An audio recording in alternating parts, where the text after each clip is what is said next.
మళ్ళీ చెప్తున్నా, క్రిస్మస్ అంటే ఒకడికి తిండి, క్రిస్మస్ అంటే ఒకడికి వెండి బంగారాలు, క్రిస్మస్ అంటే కొంతమందికి డబ్బులు దండుకునే, కొంతమంది క్రిస్మస్ అంటే తెగ తిని అరిగేదాకా గంతులేసే సబ్జెక్టు. ఒక నిజ క్రైస్తవుడికి దైవజనుడు క్రిస్మస్ అంటే ఆ కారణంగా నూతన ఆత్మలను సంపాదించే ప్రయత్నం. ప్రతి వ్యర్థత యేసు క్రీస్తు నామములో వేలతో తొలగింపబడునుగా. ఈ సీజన్ ఆత్మల పంట సమకూర్చు సీజన్గా మనకుండునుగాక.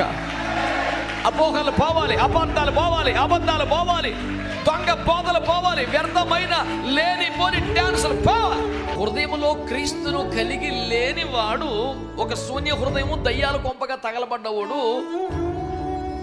మరి చెడ్డమైన 7 దయ్యాల్ని ఎంటబెట్టుకొని మన కొంపకు వచ్చి ఎక్కడ ఇద్దనేడు పుట్టాను అన్నాడు.